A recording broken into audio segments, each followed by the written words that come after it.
I thought MMOs were meant to be social. Where's all the social interaction? Well, in a way, one could say that it got, optimized. A concern that comes up in connection with MMORPGs in general, not just Final Fantasy XIV, is the fact that all the social aspects in these games always seem to be either disappearing or completely non-existent. A lot of the time, these observations and complaints originate from older players that have memories of playing MMOs with a lot more social interaction, or alternatively, players that simply were told about all the social aspects of MMOs by players that already have their friend groups and so don't notice any change. And then, when getting into the game, these new players get a completely different experience. What happened? Well, let's talk about that. Optimization of content. Gamers, in general, have gotten a lot more experienced with knowing when to even bother to communicate with others, which sounds very cold, but it kind of makes sense. Due to the online landscape of video games, when random matchmaking is considered, the common consensus is, well, I'm never going to see these people ever again, which sometimes is true, especially in bigger, more popular games. And so, unless some issue is causing problems with being able to complete a dungeon or a boss fight or whatever, there's very little reason for many of these players, not all of them, to bother to even try talking. In some games, players also just generally avoid the chat because if they say nothing, then they can't say something they will get reported and possibly punished for, which also definitely applies to Final Fantasy XIV, although I do feel the likelihood of being punished seems to be exaggerated quite regularly. Either way you slice it, this kind of approach definitely leads to a lot less social interaction, just for a start. But we're not finished yet. Back in my day, MMOs tended to be a lot more intentionally designed with team play in mind, in that some of them even required open world content to be done in parties to get stuff done, or at the very least changed things from being brutally difficult to being more manageable. And since servers tended to be more separate and secluded, having connections and relations helped massively with getting stuff done, meaning that social interaction and making friends was a core part of playing the game. Nowadays, MMOs tend to treat the open world experience as a completely soloable experience, and any open world content that isn't meant to be soloed has been optimized in design in such a way that players are incentivized to zerg into packs naturally with no need for communication. Similarly, more modern MMOs tend to treat the leveling experience as more comparable to an, albeit extremely long, intro sequence in some form or another. This, once again, gives less reason to make the challenges in the leveling experience challenging enough to give players reason to properly communicate and work together. And when a player finally reaches the point in the game where the difficulty is high enough that communication becomes more crucial, the amount of things that could be necessary to address means that it is not uncommon that a party member will either be removed or the party as a whole will simply disperse if a particular party member is found too lacking. Granted, this doesn't apply to everyone, and indeed, this kind of content, such as Final Fantasy XIV's Extremes and Savage, absolutely has a much greater incentive for social interactions and having good reputation, or at the very least not a bad reputation, can actually matter for being able to find groups for content. However, the great problem here is that the MMO genre has usually been strongly connected with the trait of being a social game, and the proper, quote-unquote, social aspects not coming into effect until endgame seems rather ridiculous, especially for a game like Final Fantasy XIV, where this can be hundreds of hours in. And this also perfectly leads into the next topic: closed communities. MMOs tend to offer some variety of content, and even if it only offers a very limited variety, communities can form around different intensity levels or difficulties or approaches. This means that if you were to pick up an MMO, motivated by the social aspects they might offer, it might seem like there's very little social interaction actually present in the game because a large part of it all takes place in, for example, various Discord servers. The exceptions to this is usually if the particular type of content you're participating in is supported well enough in-game that the commonly accepted method of finding like-minded players is with in-game options. Like how Final Fantasy XIV's Party Finder can work decently well, if you know which data center to congregate on, of course. Another somewhat accurate example of this is how the leveling experience sometimes can go on the official World of Warcraft hardcore servers, where finding other players on your server around your own level, preferably nearby to the task you wish to do, can be more effective to do in-game simply because of how specific this can get, meaning that by design, the most likely place to find the players you would be interested in would be precisely in the game. Now, the general problem with these closed communities is that when you are new to an MMO, or just a game in general, you might not actually know where to find these communities, and unless you happen to run into a veteran player that not only does know, but also feels like letting you in on it, you might just not find these communities otherwise, which, again, leads to the game world feeling a bit more empty. Some MMOs try to alleviate this issue with options like novice or newcomer chat channels. However, as these kinds of channels are heavily reliant on players to make them function across both games and even servers in games, the effectiveness of solutions like this can vary wildly, with Final Fantasy XIV's novice network being commonly known to, on some worlds, be somewhat useful and nice, and on others being pretty pointless for different reasons. This can both happen because the players in these channels simply aren't saying much, or because the target players, new players primarily, choose to avoid it, which kind of makes sense, since a lot of the "where's the social interaction?" questions tend to expect organically occurring social interactions, and something like a new player chat channel feels, well, not like that. And speaking of chat channels, Discord. While not the sole culprit in all this, and simply, in some ways, an example of the eventual end station of social interaction in games.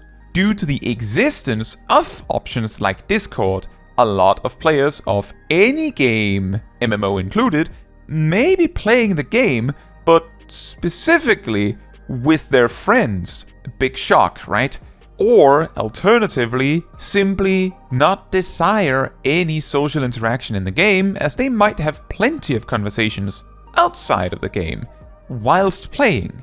Sure, the veteran players of an MMO are more likely to be part of various communities in the game, meaning they are participating in the communities of the game. However, this also means that newcomers have even less incentive to interact with the other players in the game, making things feel more secluded as a result. This is also a change from how MMOs sort of used to be. As finding communities and whatnot was more complicated years ago, MMOs effectively offering both the game itself and the place to hang out and meet fellow players was seen as an important and valued feature, where nowadays, if an MMO or even just a game in general kind of requires teamwork to be considered playable, then many gamers will simply avoid it if they can't bring a group of friends initially. Forget trying to find like-minded individuals in-game, and even if you were to try to do that, the amount of players that would also try that would be limited for the exact same reason. As a bit of an aside to this topic, older MMOs used to deliberately require you to rest in between fights, whether it was to wait for HP to replenish, wait for MP to recover, or to wait for cooldowns of some sort. If you were solo in an open world area, this could itself induce conversation with nearby players also resting.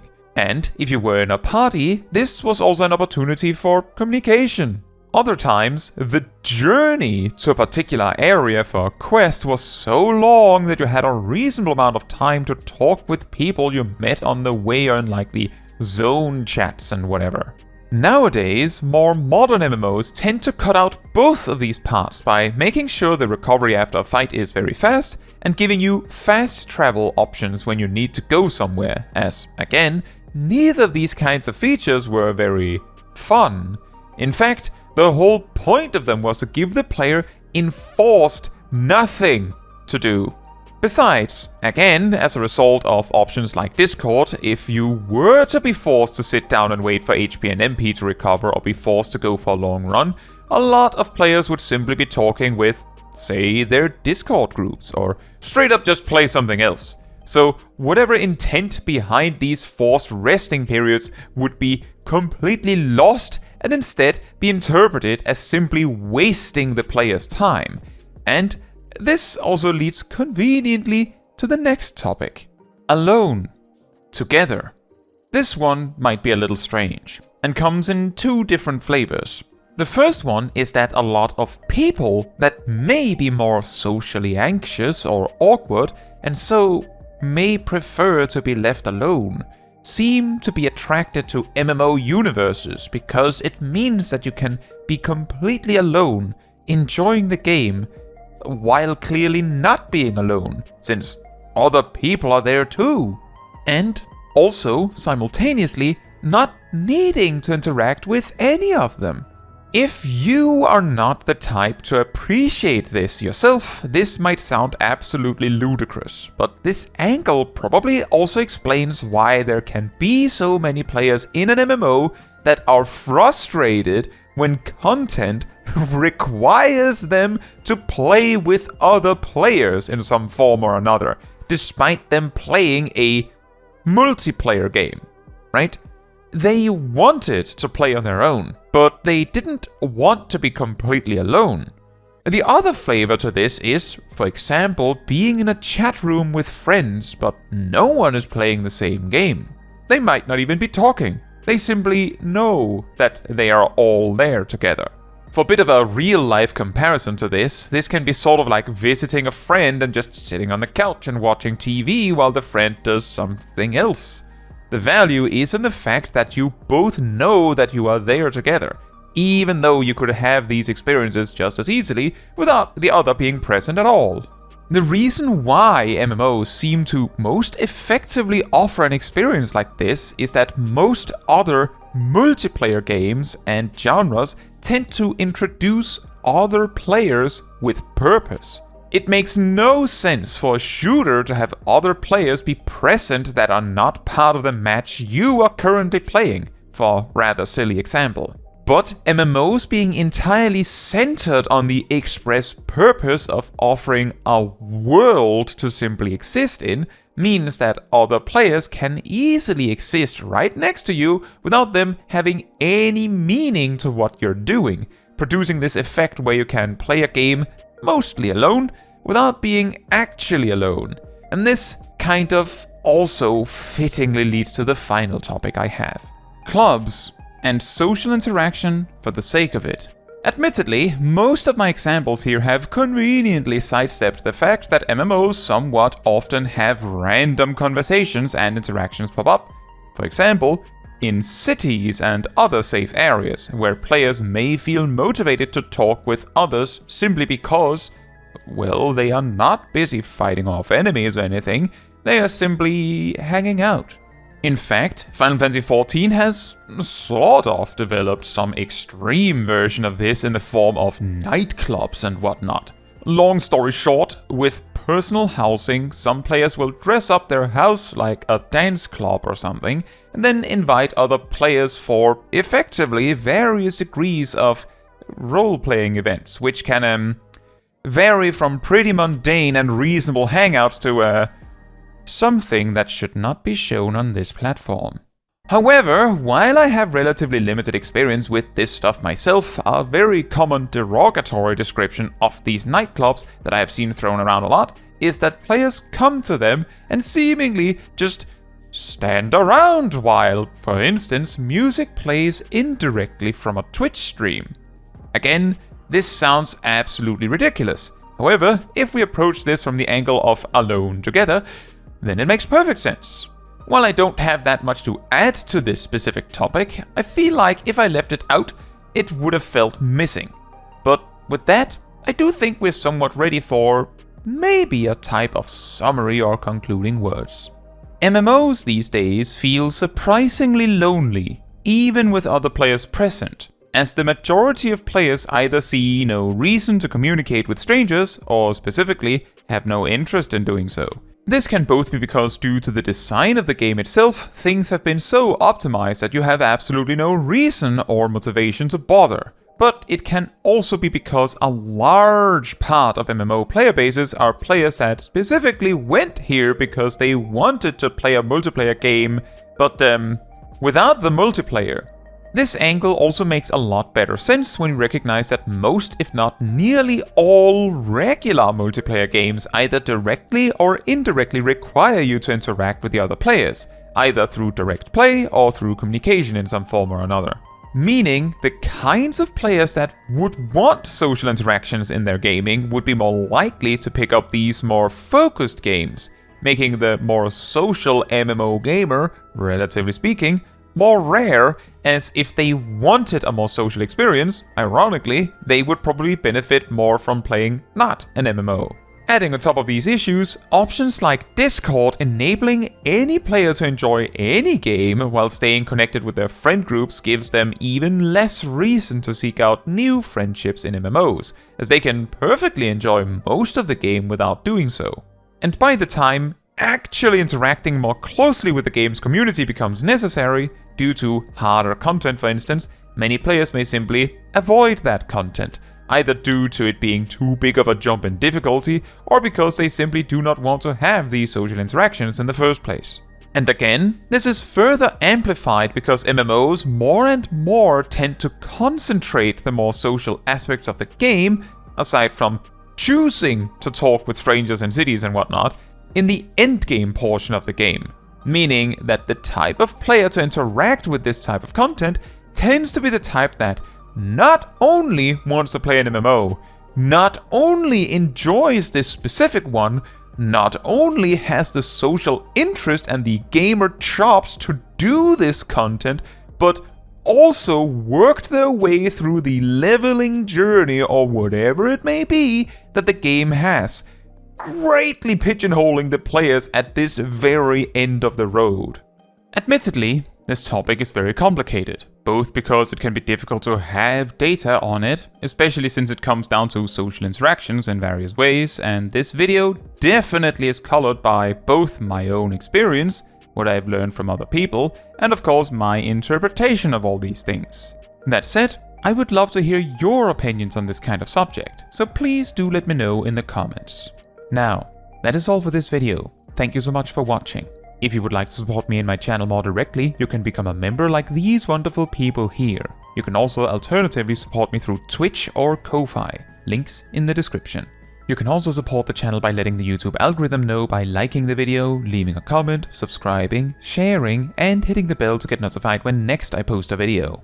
Fun fact, as of patch 7.4 of Dawntrail, a new player of Final Fantasy XIV could complete the entirety of the main story of the game without needing another player, with the sole exception of needing others in the mandatory 24-man Crystal Tower Alliance raids and in most 8-man trials, where the larger player quantity allows them to more easily blend in with the crowd. This generally further amplifies this alone together experience many MMO players may come to the genre seeking.